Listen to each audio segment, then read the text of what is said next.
You're listening to the My Simplified Life podcast, and this is episode number 86.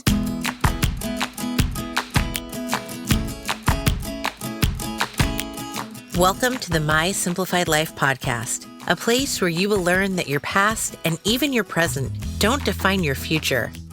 Regardless of what stage of life you're in, I want you to feel inspired and encouraged to pursue your dreams, simplify your life, and start taking action today. I'm your host, Michelle Glogovac, and I'm excited to share my stories and life lessons with you while taking you on my own journey. This is My Simplified Life.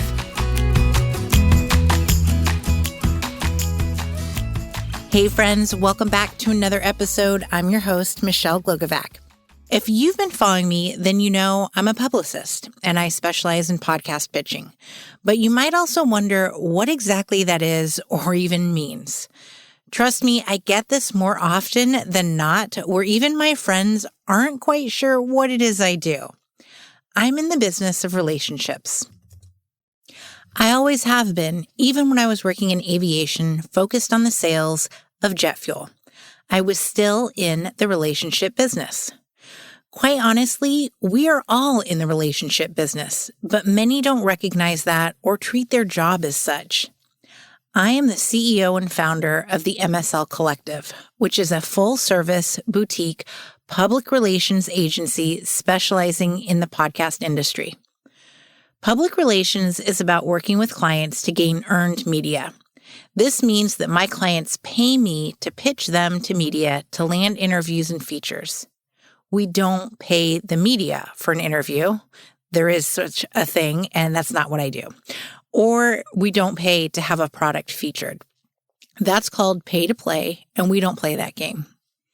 Many publicists, myself included, actually feel that if you pay for media coverage, then that's not only not earned media, but it's also not PR. Now, when I say I specialize in the podcasting industry, I mean that I pitch clients to be interviewed on podcasts, which hasn't always been considered traditional media. Traditional media includes interviews for TV, magazines, digital outlets, speaking on a panel or summit, contributing to an article, or being nominated for an award. Podcasts have been around for about 20 years, but they've only recently started being used as a platform for marketing yourself, which is why many publicists who have been working in this industry for a long time aren't as familiar with podcast pitching. Pitching traditional media is different from pitching a podcast. But why? Well, for starters, journalists are constantly up against deadlines, and the news is always changing. Podcasts normally release 4 episodes a month and record in advance on varying topics. There's less urgency when it comes to a podcast. I want to take you on a journey of what it looks like when a client comes on board to work with me and what it is that they're looking for and what I do for them. My clients are 6- and 7-figure business owning women who want to amplify their message, their brand, increase their visibility, and be known as the expert in their field. This could be for someone looking to land future opportunities, or an author who has a book launch, or a business owner about to launch a course. The ultimate end goal is to gain more visibility for my clients. PR is a long game. It's a marathon. Interviews and features and good publicity do not happen overnight. There could be stories that break that make it appear that something literally happened overnight, but in actuality, it's been building behind the scenes for months, if not longer. In fact, it's such a long game that my advice would be to establish yourself before you even consider launching a PR strategy. Your website and social media should all be in place and active. Your message should already be consistent and being put out into the world because journalists are going to want to see that you're the real deal.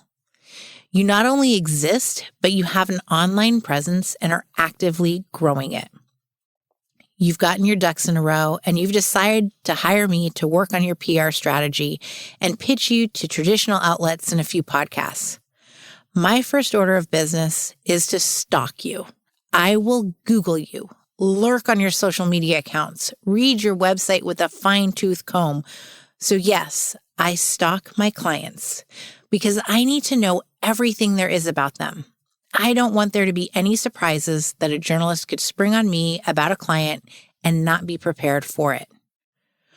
Once I've completed my in-depth research on my clients, we set up a one-on-one Zoom strategy call. I've already identified expert topics for them, and I've also researched what topics should be pitched in what months based on national holidays or the news. This all goes into a content calendar. Our strategy session includes more conversation around getting to know my client along with discussing any of my findings, how they portray themselves to the world, and reviewing the topics I've come up with. I also ask about their goals, both short and long term. Who do they want to work with? Who is the client they want to attract? From this session, I create a branded media kit, which you might be wondering, now what's that? It's a one sheet that has your headshot, bio, links, stats, topics, and features all in one place. It's all of your info in one beautiful place that looks like it fits your brand aesthetic. It looks and feels like you and your company because it is what I will use to represent you. At this point, if you've come to me for only podcast pitching, I'm doing the exact same thing. I will stalk you, get to know you, strategize with you, create a branded media kit, and discover your goals. The difference comes in the next part, the pitch. There's some big differences in pitching traditional media versus podcasts, and it seems like it's a big secret, but it shouldn't be. I'm actually working on making it less of a secret with some upcoming speaking events I'll be doing across the country. Because although I love having this secret sauce up my sleeve, I also believe that knowledge should be shared. I believe there's enough room in this space for all of us to exist, and what makes me stand out isn't just my knowledge of podcast pitching in the PR world, but my relationships. Remember, this is all about relationships. For those who don't know, a PR pitch is normally under 200 words. It's short, to the point, and includes links. Wow, doesn't that sound simple? Well, it's not. There's research involved to back up why your story pitch is relevant and necessary. Let's take a pitch I did back in March for my client based on Foster Care Awareness Month, which is in May. Did you catch the part where I'm pitching well in advance of a story going live? There's no story in just saying my client is a foster care awareness advocate or a foster mom. The story behind that is the amount of children in the foster care system and the lack of available homes for them. It's about the lack of funding, the lack of minority foster care parents, and so much more. So I research all of this. I gather reports and data and include links to all of this in my pitch and/or follow-ups.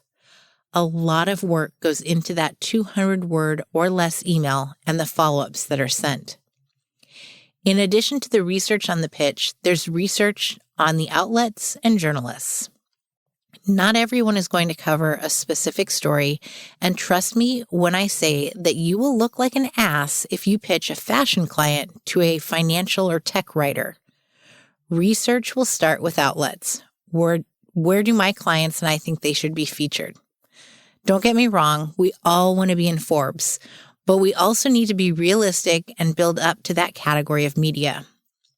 Once an outlet has been identified, then I get to work on finding the right journalist, if I don't already have a contact, and then that's when more research on who the person is, what they've written, what their interests are, all begins again. I gather all of this because I want to connect with them on a human level. I want them to know that I care about who they are and took the time to find out more about them before just sending off a pitch. It's all about the give and take. You know, that thing in a relationship. So how is that different from podcast pitching? A podcast pitch is a much longer email. I'm going to include a bit of my client's bio, links, speaking topics, and links to where they've already been interviewed. I'm also going to connect on a personal level with the host, and I'll do this by actually listening to their podcast. For some, this might be mind-blowing, but let me tell you, the vast majority of people pitching podcasts have never listened to a single episode of the show they are pitching. I actually received a pitch last week for someone to be on my show, and the pitcher said she, quote, caught my episode with Lauren on social media and mental health, end quote. Then she launched into who her client was. She didn't say she listened to it, or if she even liked it, or if she had anything to say about it at all. She didn't connect her client in some way to the episode, to my show, or me. To me, this says that she did a search on a certain type of podcast. Mine came up, and she checked what the latest episode was so she could casually mention it. Those pitches make me sad because there's a human being out there paying for that. There's a lack of transparency on what pitchers are sending out, and I don't think that's right. I've seen websites tout high-touch, concierge-level service, but friends, a copy and paste email is not high-touch, nor is it a level of service that should be referred to and priced at as concierge. As a publicist and podcast host, I'm privy to receiving pitches from others. And not to sound cocky, but I read them and then I give myself a pat on the back for always going above and beyond and really doing my homework. The two main differences between a traditional media pitch and a podcast pitch are the length of the pitch and the time between the pitch and a follow-up. Traditional media is happening fast. It's the news. It's long articles that need to be edited and approved. Therefore, follow-ups are generally 2 to 3 days after a pitch. Podcasts, on the other hand, are normally planned out. An interview on any given topic can happen at the discretion of the host, so I don't follow up on a podcast pitch for about 3 weeks. In general, it's also safe to assume that a host has a day job, so answering an email for a guest pitch isn't a top priority. Don't be the annoying person who follows up a day or two later. And on the topic of follow-ups, keep them short but relevant. I recently got a few follow-ups that said, Bing. Just the word Bing. Folks, that's not a follow-up. That shouldn't even be considered an email. And let's remember, there's someone out in the world who paid this person to send that quote-unquote follow-up. Just yuck. Now let's recap for a quick second on traditional PR and podcast pitching. Both pitches should be personal, genuine, and relevant. They should both include links to ensure there's no homework for the recipient to do. The big differences are that the traditional pitch will be much more concise and your follow-up will be within days, while the podcast pitch will offer all of the information you have and give it a few weeks before following up again. If you're looking for a publicist or podcast pitcher, I encourage you to please do your homework. Find out exactly what is included in the services you are paying for. The MSL Collective is a boutique agency that is in the relationship business and will continue to operate that way. I want genuine connections with my clients and the media and truly believe that is the key in not only long-lasting, mutually beneficial relationships, but in staying at the forefront of a journalist's and a host's mind. PR is an art and it takes skill, so be selective in who you choose to represent you to the rest of the world. I promise you that when you find the right fit, it can be life-changing for you and your business. Drop me a line if you have any questions about PR or podcast pitching, and if you're looking to increase your visibility, let's chat. As always, my friends, thank you for joining me, and until next week, stay safe, stay healthy, stay happy, and get properly pitched.